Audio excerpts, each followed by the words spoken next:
गाजी news channel, सबसे पहले देश और समाज की खबरें। प्राइम मिनिस्टर के ऊपर, और ये जो फार्मर्स मरे थे वो प्राइम मिनिस्टर के वजह से मरे थे, बल्कि सत्यपाल मलिक आज कल एक स्टेटमेंट में कहा। इस पे आपका क्या कहना है? सत्यपाल मलिक साहब गवर्नर है और एक कॉन्स्टिट्यूशनल पोस्ट पर है। जब वो देश के प्रधानमंत्री से मिले और उन्होंने जो कुछ बातें कही है, ये 500 बल्कि 700 किसान जो जिनकी मौत हुई है 3 फॉर्मूलाज के तहत, यकीनन वो तो मोदी सरकार जिम्मेदार है। मगर सबसे अहम बात यह है कि एक गवर्नर ये कह रहा है कि प्रधानमंत्री के सामने जब सच्चाई को बयान किया जा रहा था तो प्रधानमंत्री नाराज हो गए।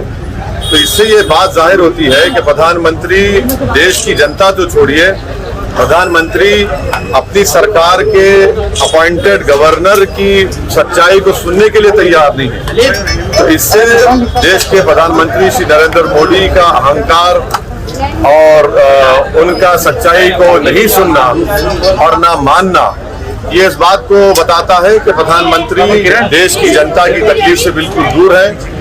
वो यकीनन एक ऐसे बादशाह हैं जो सिर्फ अपनी तारीफ और अपनी तारीफ सुनना चाहते हैं। तो वो सच्चाई को, क्रिटिसिज्म को वो सुनने के लिए तैयार नहीं है। और उन्होंने जो कुछ कहा सही है। और जो किसान लॉस को जो वापस लिया गया, मैंने उस वक्त भी कहा, आज भी कह रहा हूँ कि बीजेपी ने हालत मजबूरी में किया, क्योंकि उनको नजर आ रहा था कि जमीन खिसक रही है उत्तर प्रदेश में, पंजाब में, उत्तराखंड में। इसीलिए उन्होंने हालत मजबूरी में, पॉलिटिकल कंपल्शन था।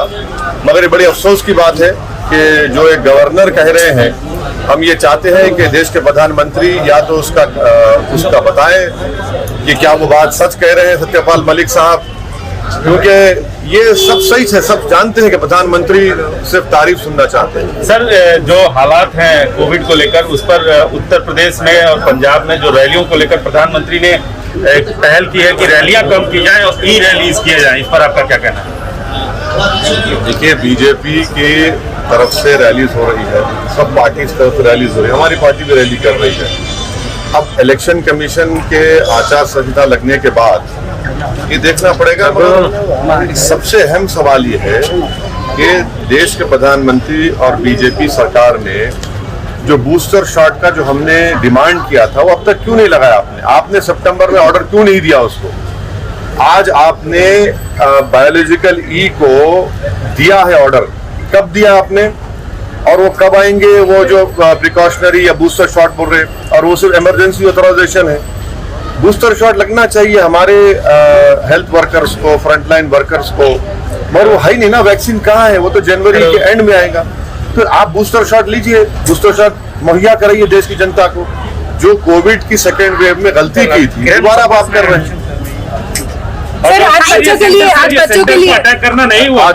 आज बच्चों के लिए वैक्सीन शुरू की गई है। हम आपके जरिए से, बल्कि हमारे पूरे पार्टी के जिम्मेदारान भी कोशिश कर रहे हैं कि 15 साल और 18 साल के दरमियान में जो आज वैक्सीनेशन का आगाज हुआ है, एमआईएम पार्टी पूरी जनता से अपील करेगी कि फौरन 15 और 18 साल के दरमियान के बच्चे और बच्चियों को फौरन वो ये वैक्सीनेशन लगाना का काम करना का। सर, एमआईएम ओपनली आतिकी अहमद को और उनके बेटे को सपोर्ट कर रहे हैं, उसका नहीं। देखिए, अतीक साहब तो हमारी पार्टी में हैं, तो अजय मिश्रा टेनी, उनका बेटा जिस पर मर्डर का मुकदमा है, वो यूनियन कैबिनेट के मंत्री हैं।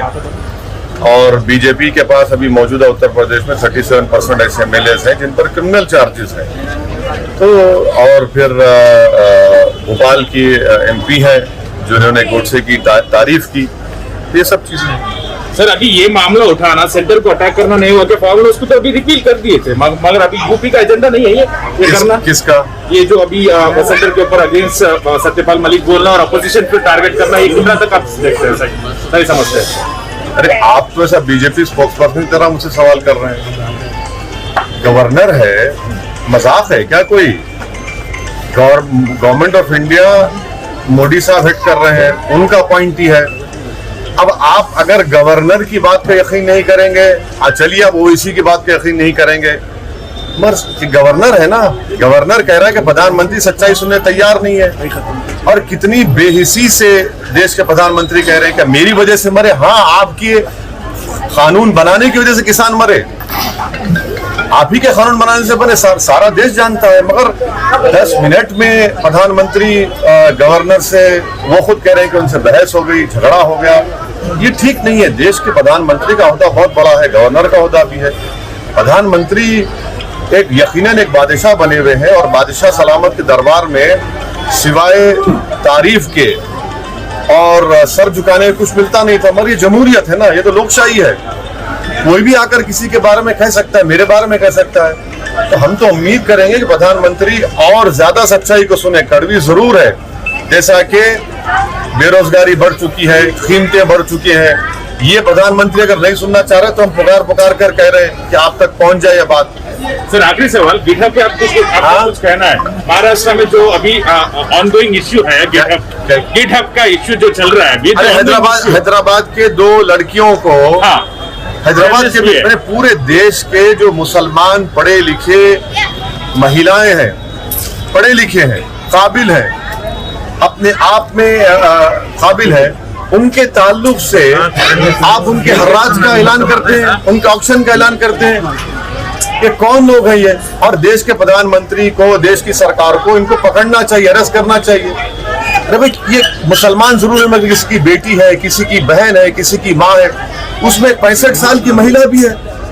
एक गंदगी की हद हो गई है। ये तो दीमक की तरह देश को खा रहे हैं। हम उम्मीद करते हैं कि गवर्नमेंट ऑफ इंडिया और खास तौर से MHA में जो काउंटर रेडिकलाइजेशन सेल है वो हरकत में आए। काउंटर रेडिकलाइजेशन सेल तो सिर्फ मुसलमानों के लिए इस्तेमाल होता, इनके लिए इस्तेमाल करें। आखिर कौन है ये लोग जितने रेडिकलाइज होकर देश के महिलाओं को, देश के बच्चियों को उनकी तस्वीर डालकर इस तरह से उनसे बर्ताव कर रहे हैं? ये तो पूरे देश को कंडेम करना चाहिए। आपको हमारी न्यूज़ कैसी लगी आप हमें कमेंट करके ज़रूर बताइएगा। अगर आप गाजी न्यूज़ चैनल पे नहीं हुए तो हमारे चैनल को सब्सक्राइब ज़रूर कर लिएगा और बेल आइकन प्रेस करना बिल्कुल ना भूलिएगा ताकि हमारी लेटेस्ट वीडियो आप तक पहुंचे। और अगर वीडियो अच्छी लगी तो लाइक ज़रूर करिएगा।